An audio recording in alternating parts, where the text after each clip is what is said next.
Hello, everyone. Welcome to yet another episode of BW Marketing World's interview series, BW Marcom Power Talks, in collaboration with Kaizen, where conversations spark the next big move. In the series, I sit with really leaders in corporate communications and marketing to explore emerging trends, evolving roles, impactful strategies, and much more. Today, I have a very excited guest to be joined, Miss Anisha Motwani, founder of Storm the Norm Ventures, a solid marketeer, a Comcom master, rather. Thank you so much, Miss Motwani, for joining us here today. Thank you, Rima, for having me. So if I just quickly start with a question, Ms. Madhwani, the spread of fake news and misinformation can damage corporate reputations and also, create public mistrust. We have been seeing this over the years, and in the recent past, we definitely have been witnessing that. How do Corpcom leaders ensure vigilance that all communications are credible, accurate, as well as ethical? So, Rima, I think the question is very interesting because I'll answer it in two parts. One is that, what is fake news, and when does it get discovered? Okay, so let's say a news about the company and is a fake news about that organization. It could be about anything. It could be about leadership. It could be about their products. It could be anything. Okay. Now the first question that we need to answer is when does it get discovered that it is fake? Okay. Many a times it does not even get discovered till very late. Okay, so Right. the vigilance first from a Copcom department or the function needs to begin with saying, do they have a mechanism to instantly, identify fake news? Okay, because the more time it stays in the public domain, the more damage it has the potential to do. Right. So, what is important is that I don't even know whether organizations today have mechanisms to, at the point in which something, gets reported and it is fake, we are able to capture and at least decipher it as fake as different from real. Okay. So that's the first step. We need to figure out what's the what's the mechanism with which we are filtering fake from real. The second, once you've figured out that this is fake news, then becomes the whole challenge of how do you actually then address that it is fake? Because what has happened is it has gone into the public domain as fake. Consumers don't know that. Consumers not savvy enough to decipher what is fake, what is real. The damage has been done. Okay. So, like in any other case, there are, of course, there's of course what you will do internally to capture the source of that fake news. Why is somebody doing it? Who's after you, to be communicating? Is it your competitor? Is it a disgruntled customer? It could be anybody. So identifying the source of fake news and then addressing it at a source level, okay, is the most ideal way of doing it. So say, for example, if a company discovers that it was a disgruntled customer who was doing this or competition that was doing this. If it's competition, then there are, of course, bodies that are available in the industry, and you can actually take the complaint up to that, a disciplinary body, whoever it would be in this case, depending on the nature of the news that gets communicated. Um, but if it is a disgruntled customer, then obviously you try and connect with the customer and say what is it that is the motive for doing something like this. And then the third thing is addressing the public at large. Okay, so you have the public who has received this as fake news. You need to consciously go back, and there has to be a, like I said, time period. If you discover the news late, then you respond late, by which time it has done enough damage. But if you capture it early, a mechanism to capture it early, then you immediately go and you actually address it. And the best way to address some of these things is upfront and direct. Okay, because there is no use trying to handling it any sideways with any sideways kind of a mechanism. the more direct you are about it, the better it is going to be.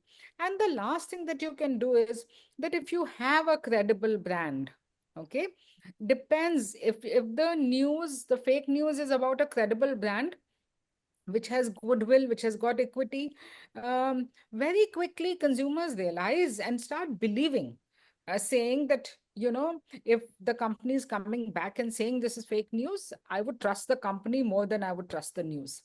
So, therefore, your own credibility and how you've invested in building that credibility makes a huge difference. So I believe the crux of it understanding is being direct, truthful, and as authentic as possible. As authentic as you can. Yes. And as quickly as possible. I think that's very important. Yes. Okay, now, we are living in a world where, digital platforms has taken a boom. I mean, it's been happening since years now, though. But when it comes to data privacy, there's very, protecting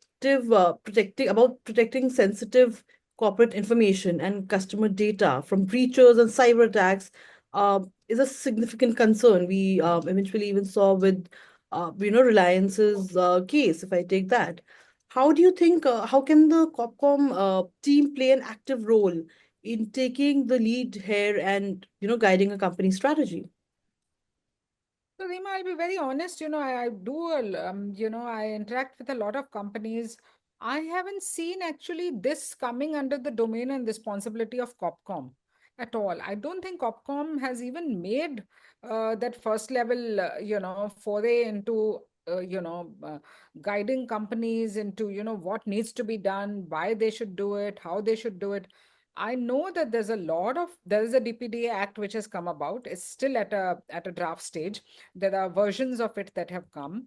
Um, that act is going to be very onerous. It would mean a lot of changes at an organization level. Organizations, of course, taking consent is just a small part of it all, but who is going to take the consent? Is it going to be the company? Is it going to be a neutral third party who will take a consent? So, say, for example, if I am buying an Apple phone online, will Apple take the consent from the customer for further communication, or will there be a third party neutral? Now, the act has got many, many such nuances in it. Um, in my experience with many organizations, both as a board member and as a strategic advisor, I have yet to see Copcom taking lead on in conversations about this. I'm seeing a lot of consulting firms, some of these big four kind of companies, actually doing a lot of gap analysis for organizations and guiding them in terms of what they need to do, what they need to prepare for. Um, but I think Copcom is completely lacking in initiatives on this area, and a lot needs to be done and should be done. A lot of restructuring is required in order to get into the space. I mean, I don't even know how many Copcom leaders actually understand in depth the nuances of the act. Got it. Again, when we're having conversations around corporate communication or PR, crisis management is, I think, a very important element from, when these professionals, start studying this subject. This is, I think, one of the major areas one is being focused upon. And to the higher of levels, this is it. The most difficult part, rather, I would say, of this entire industry. The ability to anticipate and plan for potential crisis is essential in companies today, and it has been increasing investment in the space as well. What do you think they can do to create a robust crisis management plan and also train employees to not only handle crisis effectively, but also have a real-time response in place? So, Rima, I'll not mince words in this. I think there are, uh, let's take the example, some of the recent examples. Let's say Blue Smart, okay? A company which is now so much into news. Did they have a Copcom PR agency? I'm sure they did. I don't even know which one, but I'm sure they did. But yet, look at the amount of negative news that has come in the newspapers about that. Now, the thing is, could the PR team have done something, both internal and external? Uh, the the issue really is that the PR agencies, Copcom agencies are dependent on the debrief that they get from the client's Copcom departments. Okay. Now, the client's Copcom departments, by the time they bring the news to a PR agency, it is a little too late. Okay. Because the water is really flown under the bridge, and there is, it has reached that level where whether it is the financial discrepancies, whether it is some kind of reputation, it is all uh, almost, you know, fait accompli. Now, PR agencies are not magicians that they'll be able to undo the financial damage, that the company has done. Now, let's look at it the other way around. Did the Copcom teams ask, the agency teams ask the right questions of the management? Okay. Did they ask, are they even aware? Do they even know how to read the financial statements? Okay. Um, how deeply are they involved in strategic matters of the business and of the company? Most times, Copcom departments come into play a little later. Okay, so strategy has been decided. We are launching new products. Now let's communicate through public relations. Okay, or a new price point is being considered. Okay, we need to now leverage PR, or my leader needs to be profiled in a certain way. Let's go to PR. Now that's the role of PR needs to come a little earlier. They need to be involved in the strategic discussions of the company for them to be able to anticipate some of these things, which could be reputation led issues. Now, once the crisis has happened internally, is when the brief comes to the Copcom team, and that is when the brief comes to the PR agency. And most times it is a little too late to be able to undo the damage which has already been done, because a lot of things have moved, lots of wheels have moved. So all that then you can do is come up with post facto measures. Sometimes it is possible the damage is not so deep, it is at a qualitative level. We know, like the Maggie noodles, the worm issue. There was a whole campaign that was done, very, very, overused examples. But today's day and age, the most of the issues that are coming, whether it is Byju's, whether it is Blue Smart, is about the financial discrepancies and irregularities. The PR, both Copcom agencies and Copcom teams need to play a proactive role in internally being vigilant and being involved in the strategic discussions of the organizations, and not just playing a communications role. The role of, I think, the traditional ways in which Copcom used to play a role of, we are there to take the news from the company to the media. I think that role needs to now change to saying we need to be involved in shaping the strategy of the organization, shaping the goodwill, the reputation, the equity of the organization, and therefore, guiding the internal leaders in terms of what could be the damaging effect if you were not to do the things right way, and then accordingly shaping the PR strategies. So that strategic shift is very important, and I don't see that very prevalent in many organizations. Understood. So, while we are talking about, reputation, how can we miss out on the online reputation management?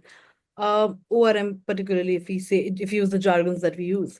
It is again not only about managing and mitigating risks that can harm companies' reputation, but also it has to do with product recalls, corporate scandals, or negative publicity. It is also about developing a positive reputation of that corporate company over a long period of time, in a long term, that requires consistent and strategic communication efforts. What according to you should be some of the cornerstones for a sound and holistic ORM strategy in India today? So I think the good part is at least that there are tools available to track sentiments. Okay. In the earlier days, we didn't even have sophisticated tools. But today, at least, there are very smart, sophisticated tools available that are not just, crawling the internet universe to tell you what is the sentiment for your brand, positive, negative, neutral, but they even give you qualitative aspects, in the sense that, what are some of the positive things, what are some of the negative things. So, first step is that most organizations should invest in that if they haven't. Many have. Large organizations, I think all of them have, but lots of them still need to do that. Okay. So I think first having awareness, having visibility of what is the sentiment about your organization. Now, today, employees are leaving, I mean, you don't even know what they go and say on Glassdoor. I mean, a simple Glassdoor analysis will tell you what is the employee sentiment in your organization. And sometimes it could be even manipulated, because a few of them could have had bad experience. And generally, what happens in PR is that aggrieved customers or aggrieved employees or pissed off employees actually rent more. Okay. G- when something positive happens, you take it for granted. That's You don't acknowledge it, you don't appreciate it, because you take it for granted. It's my right to get something on time, or at a certain price. But only when things go sour is when people start writing about it in public domain. So as it is, it has a bias. The sentiment in the public domain has a bias towards being more negative news. Okay. So the onus and responsibility of communicating the positive news then falls on the company. Okay. Because customers are not giving you positive this thing unless they're totally delighted, and it is one exceptional case. Like I'll give you an example. I was I when I travel into Mumbai, I mostly stay at the Trident Hotel in BKC, because that's where most of the corporates are. Now, I was staying at Trident, and one day I asked for the yoga mat. Okay. There was no yoga mat in the room. And since then, every time I have gone and stayed in that hotel, no matter which room, which company books me, I always find a yoga mat in my room. Okay. Um, Taj does this very nice things of, if you have your toiletries, spread out here and there, and they see that, uh, there was a certain product which I had run out of, in my this thing, they must have seen that I've run out of it.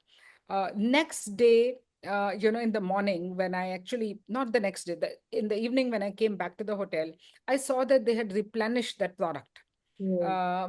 with a nice simple note, saying that we observed this, and and we thought, you might have Well, might need something like this. So these are extremely positive, where they surprise you, where they have gone beyond their call of duty. Now, things like these I would still talk about, because there's an element of surprise. It is not expected of them to do it. They've gone out of their way to do it. So I find a way to communicate and talk about that, like I'm talking about it in our interaction here. So hospitality industries do that and stuff like that. But most times positive news is basically taken for granted, because I expect to be given a good service in a five-star hotel, Um so but the negative ones, is where you get lots and lots of communication in public domain. So first of all, the bias for negative by customers, by employees is already there. So the responsibility for outshouting the negative with positive therefore falls on the company. Okay. So the company needs to have a strategy where they actually outvoice the negative with the positive. So if there are five people who've given you negative feedbacks, can you give 15? Okay, because the impact of negative is far stronger. Negative news travels much faster. It's almost to the extent of 1:7. Okay, so for every one negative news, you need to have seven positive touch points. So do you have a strategy and a calendar and talk points to do that? You can't just keep doing fake positive news, right. or not fake in the sense shallow positive news, where companies are just giving their own tom-tomming. We do this, we do that. That also the customer doesn't have today appetite for. True. You might communicate it, but nobody will read it.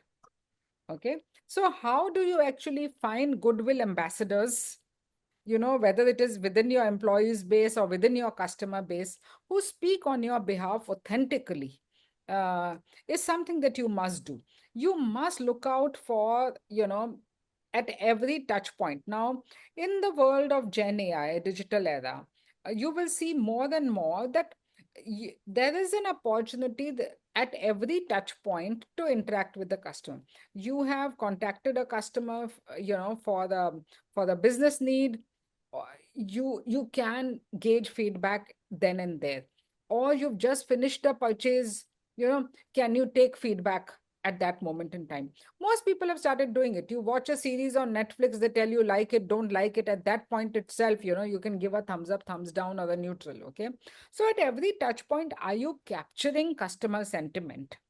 Okay, and then how are you leveraging that customer sentiment? Now let's say a company has managed to get a 70% positive response, because first they have captured it. Then are they communicating and leveraging it effectively? How are they leveraging it? Okay, so those are small ways in which you can actually manage the online reputation.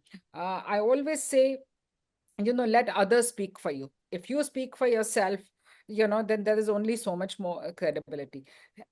Can you find ambassadors within your customer base, within your employee base, within your vendor base, who will speak on your behalf, and they will only speak if you give them genuine, authentic, positive experiences. Previously talked about how digital platforms got a rising time.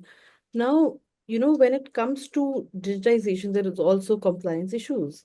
Now, compliance with various regulations, including the advertising standards, data protection laws, industry specific regulations, can be complex and also challenging lately, if I say. There's also an increased ask for transparency from regulators, and the public requires companies to disclose more information. More companies are also going IPO route in that case. Uh, how do you address some of this in a company, and what are the best practices that can be shaped in regard to compliance issues and Copcom's rising role in this? Compliance has become, I don't know if it is a Copcom department. So what happens is now compliance is all pervasive. Okay, there has to be compliance at a leadership level, at a CEO level. There has to be compliance at a product level. You've launched a certain product in a certain way. You need to communicate. There is compliance at a communications level. If you have, in many industries, if you have new products and you have to give details of that product, okay, and right upfront on your website. If you've announced your financial results, it also needs to go up on your website. So, in those kind of places where where communication has to go from a compliance perspective, onto your websites or onto media, or if there is, or if there's something that you have announced your financial results, it needs to be, informed to the exchanges within 30 minutes. So if the exchanges have it in 30 minutes, immediately media will pick it up, because media is, following all these bodies. And if there is a positive news, then how are you leveraging it? Is Copcom aware that the financial results have been declared, and there could be, conversations that could be arranged immediately after the financial results. So yeah, Copcom actually in this area at least is pretty active. I see, the teams doing a lot of work in this space. Having said that, are they aware of all the compliances? But for the communication compliances, I'm not so sure. But when it comes to communication, the company has no option, because today the regulatory bodies are so strict that you have no option but to comply. So it's almost become mandatory, and there are punitive actions for non-compliances. So therefore, you're forced to do some of these things. Got it. My last question to you, Ms. Motwani, is you talk about defying stereotypes, shattering stereotypes, or rather, I would say. You talk about women leadership. You come from a leadership role. And when, there are companies, corporate companies, which, how do you see that, corporate communication coming out of it when it comes to women in leadership? Fully said, I believe in storming norms and shattering stereotypes. Now, one of the stereotype is on Women's Day, women should come out and speak. Okay, at least on that day, give them the platform. Right. But the other way to look at it is that, the change in society will not happen if men do not go hand in hand. with the women colleagues to make the change happen. The reason why women, get the short end of the stick is because one, they are in minority in the organization. Okay.